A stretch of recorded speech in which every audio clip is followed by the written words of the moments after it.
इस वीडियो में हम लोग सोरायसिस के एक विशेष वैरायटी एरिथ्रोडर्मिक सोरायसिस के बारे में बात करेंगे। तो जब भी सोरायसिस की बात करती है तो व्यक्ति को ऐसा लगता है कि जो लाल लाल चकत्ते होते हैं, रेड रैशेस, और जो मछली जैसे छिलके वाले उसके ऊपर चिपके रहते हैं स्केल्स, तो वही दिमाग में आता है कि सोरायसिस में वही होती होगी। लेकिन सोरायसिस के बहुत सारे प्रकार होते हैं। जैसे कि हमने पिछले वीडियो में बात किया था पस्टुलर सोरायसिस, पस वाला सोरायसिस, जिसमें छोटे छोटे छोटे महीन पस वाले दाने होते हैं। तो उसी तरह से एक वैरायटी होता है एरिथ्रोडर्मिक सोरायसिस। तो ये जो सोरायसिस है पस्टुलर सोरायसिस की तरह ही खतरनाक वैरायटी का सोरायसिस माना जाता है। और इसमें क्या होता है कि व्यक्ति की पूरा बॉडी जो होता है, पूरा बॉडी लाल पड़ जाता है। और इसमें उस तरह के मोटे मोटे मछली के छिलके नहीं पाए जाते हैं। इसमें जो होते हैं भूसे जैसे स्केल्स होते हैं, बहुत बारीक बारीक से, और एकदम बहुत ज्यादा मात्रा में भूसे जैसे स्केल्स छूट रहे होंगे शरीर से। तो एरिथ्रोडर्मिक का जो क्राइटेरिया होता है वो अधिकांश डॉक्टर 90% जो शरीर का 90% हिस्सा यदि इन्वॉल्व है, 90% बॉडी सरफेस एरिया, तब उसको एरिथ्रोडर्मिक सोरायसिस बोलते हैं। कुछ चिकित्सक 75% से ऊपर का यदि बॉडी सरफेस एरिया इन्वॉल्वमेंट है तो उसको भी एरिथ्रोडर्मिक सोरायसिस बोल देते हैं। इसमें शरीर जो होता है रेड पड़ जाता है, लाल पड़ जाता है, कभी कभी एकदम सुर्ख लाल हो जाता है, सूजन आ जाती है, और स्केल्स जो होते हैं भूसे जैसे छिलके जो होते हैं बारीक बारीक से निकलने लगते हैं। साथ ही जो हाथ पैर की जो पाम सोल है वो पूरी चमड़ी छिलके जैसी उतर सकती है, पूरी ऐसा लगेगा कि छिलका बन के उतर रही हो। बाल बहुत ज्यादा झड़ने लगता है मरीज का, बहुत ज्यादा नाखून भी डैमेज होने लगते हैं। इसके अलावा मरीज को तमाम तरह के लक्षण होते हैं, जैसे बुखार आ सकता है, मरीज को ठंड लग सकती है, मरीज के जोड़ों में दर्द हो सकता है, मरीज को अच्छा नहीं महसूस हो सकता है, तबीयत खराब हो, धड़कन बढ़ सकती है, पसीना आ सकता है, पेट में भी गड़बड़ी हो सकती है, डायरिया की दिक्कत हो सकती है। तो इस तरह के तमाम तरह के लक्षण होते हैं। घबराहट काफी मरीजों में लक्षण होता है। एक प्रॉब्लम होती है जिसमें हार्ट की गति बढ़ जाती है इसी परेशानी में, तो उससे घबराहट, दिल की धड़कन, पैल्पिटेशन, ये सब भी दिक्कत महसूस होने लगता है। इसके अलावा यदि कॉम्प्लिकेशन सेटअप हो जाए, जैसे कॉम्प्लिकेशन में क्या हो सकता है कि शरीर से जगह जगह से यदि ज्यादा डैमेज हो तो जगह जगह से पानी भी निकलता है शरीर से, और पानी में जो होता है तमाम तरह के जो माइक्रो एलिमेंट्स हैं ब्लड के वो लॉस होते हैं, प्रोटीन लॉस होता है, पानी तो लॉस हो ही रहा है, तो उससे जो होता है बॉडी का जो इलेक्ट्रोलाइट इम्बैलेंस होता है वो गड़बड़ हो जाता है। इलेक्ट्रोलाइट जो बैलेंस होता है वो पूरी तरह से गड़बड़ हो जाता है। इसके अलावा स्किन ब्रीच होने की वजह से टेम्परेचर जो होता है वो मरीज का गिरने लगता है, जिसको हाइपोथर्मिया बोला जाता है।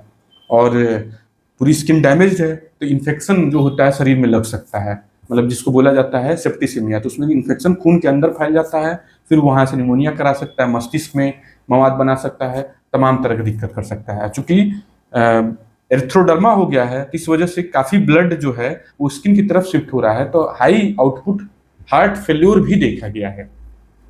ये चार महत्वपूर्ण कारण होते हैं जो इन मरीजों में मृत्यु का कारण बन सकते हैं, डेथ का कारण बन सकते हैं। तो इस वजह से ये बहुत ही तेज बीमारी के तौर पे कंसीडर की जाती है, और इसमें काफी मरीजों की जान भी जा सकती है यदि सही समय रहते चीजों को ठीक नहीं किया गया तो।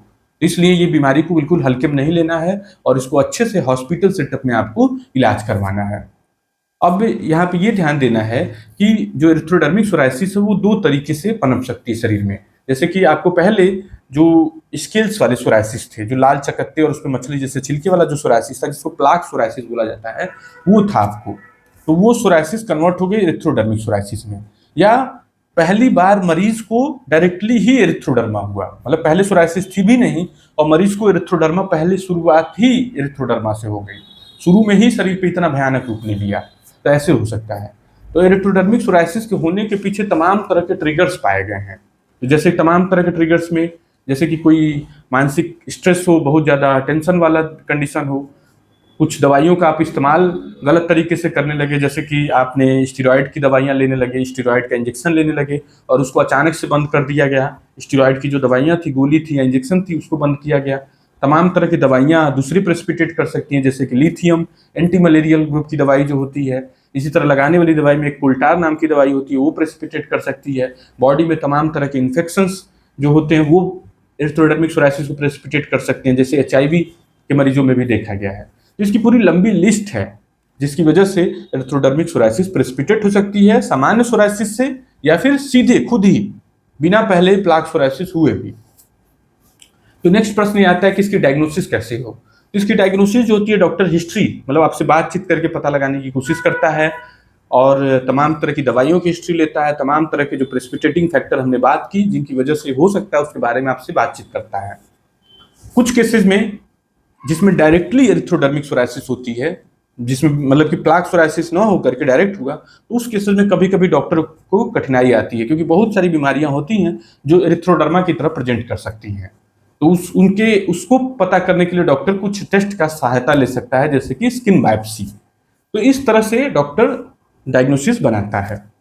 नेक्स्ट पार्ट आता है इसके ट्रीटमेंट का। तो इसके ट्रीटमेंट में महत्वपूर्ण चीज ये है कि ये एक खतरनाक बीमारी है, तो आइडियल सिनेरियो में इसको हॉस्पिटल में भर्ती करके मरीज को ट्रीटमेंट दिया जाना चाहिए।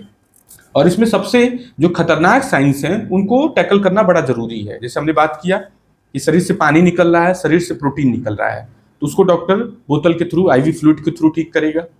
और टेम्परेचर जो कम हो रहा है तो उसके लिए हाइपोथर्मिया को करेक्ट करने के लिए मेजर्स अपनाएगा। जो शरीर में इन्फेक्शन फैलने का रिस्क है तो उसके लिए एंटीबायोटिक्स देगा। इसी तरह से जो हार्ट फेल्योर हो रहा है तो हार्ट की मॉनिटरिंग और प्लस उसको ठीक करने की कोशिश करेगा। और साथ में ही जो सोरायसिस की दवाइयां हैं उन्हें दी जाएंगी।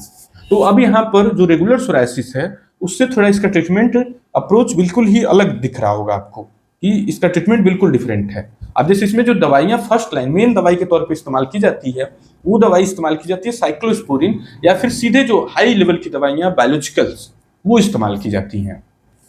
साधारणतः जैसे हमने पहले वीडियो में सोरायसिस में बात किया था, तो अधिकांश केसेस में मेथोट्रेक्सेट, एसिट्रेटिन, ये सब दवाइयां पहले इस्तेमाल की जाती थी। लेकिन इसमें पहले साइक्लोस्पोरिन और बायोलॉजिकल ग्रुप की दवाई जैसे कि इन्फ्लेक्सीमैब, एडेलिमुमाब, इटारनासेप्ट, उस्टेकिनुमाब, गोलीमुमाब, इस तरह की तमाम नई दवाइयां आ गई हैं जो कि बड़ी कॉस्टली दवाइयां हैं, लेकिन काफी उपयोगी हैं, बहुत फायदेमंद दवाइयों के तौर पर उभरी हैं। 3 दवाइयों को इस्तेमाल किया जाता है। जो केसेस थोड़े स्टेबल होते हैं, मतलब जब बीमारी ठीक हो रही होती है, तो काफी डॉक्टर मेथोट्रेक्सेट या एसिट्रेटिन या फिर माइक्रोफिनोलेट मोफेटिल पर मरीज को शिफ्ट कर देते हैं।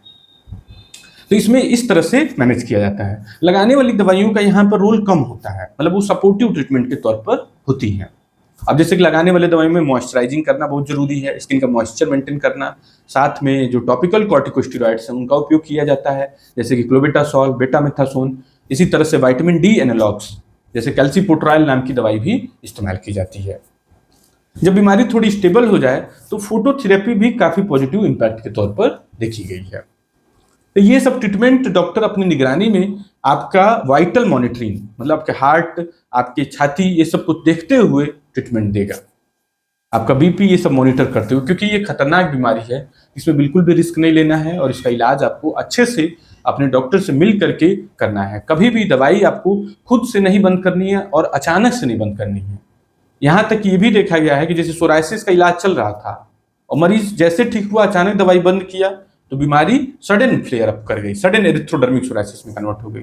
इसमें दवाई धीरे धीरे टैपर करके बंद की जाती है, इसीलिए आपको खुद से दवाई कभी भी नहीं बंद करनी है और आपके डॉक्टर की जो स्ट्रिक्ट एडवाइस है उसको फॉलो अच्छे से करना है। Thank you.